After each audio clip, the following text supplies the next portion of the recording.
Pai do Senhor, meus irmãos, tudo bem?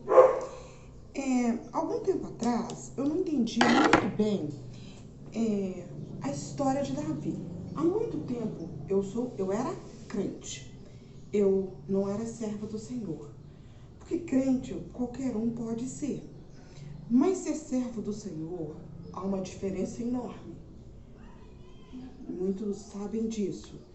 Então, eu questionava muitas coisas da Bíblia, não entendia muitas coisas da Bíblia. Ou melhor, eu tinha preguiça de ler a Bíblia. Quando você tem preguiça de ler a Bíblia, você não tem conhecimento real do que a Bíblia tem para nós, né? O que é verdadeiramente a palavra do Senhor, o que tem nela para nós. Então, eu tinha dúvidas. Então, nos últimos tempos, eu comecei a ler incessantemente a Bíblia. Comecei a ler e eu tinha dúvidas sobre a vida de Davi. Confesso que eu tinha dúvidas sobre a vida de Davi. E a parte que o Senhor falava que honraria ele, que ele foi um servo fiel. E eu sempre falava, ele prostituiu, não é, Senhor? E o Senhor honrou ele. Então eu fui ler a vida de Davi, todinho, entender. Não foi uma vez só que eu li, não. Foram várias vezes para me chegar a esse entendimento. Porque a letra, se você for ler só por si, sem entendimento do Espírito Santo, você acaba não entendendo nada. Então, Davi foi humilhado, Deus de criança. Isso se identifica com... Eu tenho certeza que muita gente se identifica com isso. Davi foi humilhado, Deus de criança, desde da sua casa, né? Porque ele era... Os outros irmãos dele tinham até a aparência mais forte, mais robusta, né? E ele vivia pelo campo, tomar conta de ovelhas, né? Então, até que o profeta foi na casa dele, ungiu ele, que o Senhor deu a ordem, né? Ele era uma pessoa que tocou para o rei Saul. Rei Saul também foi ungido do Senhor, mas depois o Senhor não se agradou das atitudes dele. Mas chegamos ao ponto de Davi. Davi passou por muitas lutas. E teve lutas de Davi, as lutas de Davi foram internas. As lutas externas de Davi lutou. Mas das lutas internas que Davi teve na vida dele, ele não usou espada. Absalão, seu filho, buscou ele para a morte. Tentou contra a vida dele. Ele poderia ter matado o próprio filho, mas ele não fez isso. Ele não quis sujar a mão dele com sangue do próprio filho. O rei Saul, ele teve o rei Saul 2 vezes em 2 mãos, mas ele não matou o rei Saul porque falou que não iria tocar num servo do Senhor.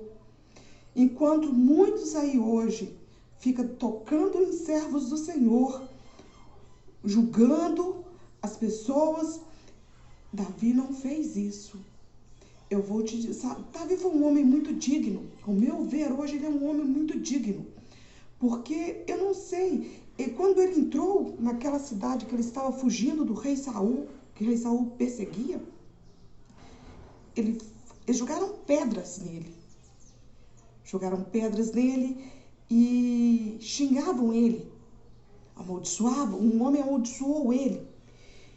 E um dos seus soldados falaram com ele, deixe-me matá-lo.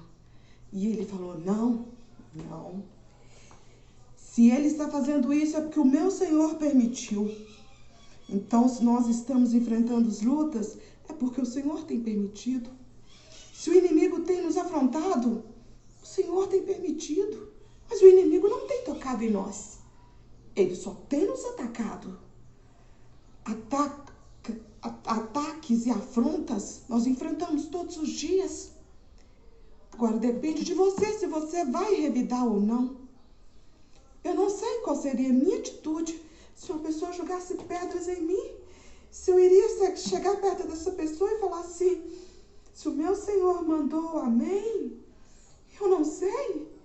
Peço que o Senhor me dê muita humildade ainda a esse ponto, mas eu vejo o rei Saul como um exemplo. O rei Davi como exemplo, né? Então, ele foi uma pessoa usada pelo Senhor. Quando o Senhor mandou um dos seus profetas irem até ele e contar a história do homem rico que havia tomado a sua ovelha e servido aos seus visitantes, e que ele mandou que cortasse a cabeça dele, que matasse ele, prendesse-o. Então, aí ele falou: és tu, rei. Então, naquele momento, eu vi uma mudança de Davi, que Davi já estava velho, não podia ir à guerra mais, já estava envelhecido, já estava praticamente assim, no seu fim dos seus dias, né? Aí então que começa a grande luta, né? Eu vi a humildade dele, o filho dele abaixo de Absalão, querendo tomar seu rei, e ele mandou chamar Salomão e nomeou Salomão o rei, né? Então, eu tenho aprendido muito lendo a Bíblia.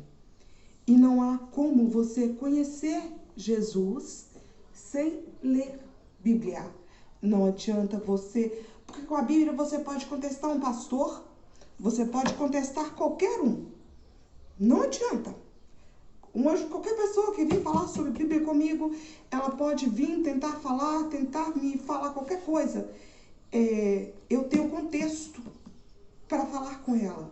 Se eu quiser ouvi-la, lógico, dependendo da situação, não vai dar nem para ouvir. Mas se você não conhecer as Escrituras, você não tem contexto bíblico para discutir com alguém. Você não tem como. A sua fé não vai por diante. Porque de repente, se eu pegar isso aqui e falar que isso aqui é abençoado por Deus, se você comprar isso aqui, você será abençoado por Deus, você vai ser, por você não conhecer a Bíblia, você vai crer, você vai comprar, você vai ter isso aqui como amuleto, Deus não se agrada disso, e você vai esquecer a palavra por preguiça de ler. Isso que está acontecendo com o nosso povo hoje. Ele tem esquecido de ler a palavra do Senhor e tem trocado o Senhor por amuletos. Ele tem preguiça de ler a palavra e tem preguiça de ler e tem, o pior de tudo, os seus líderes leem a palavra, declaram aquilo ali como profético, sem fundação bíblica. E eles não contestam por medo de serem excluídos. Porque quem questiona muito é excluído. Eu lhe digo, procure uma igreja cristã, uma igreja bíblica. Não estou falando placa denominacional. Tem Bíblia? Tem Bíblia? Tem Jesus. Se não tem Bíblia, não tem Jesus.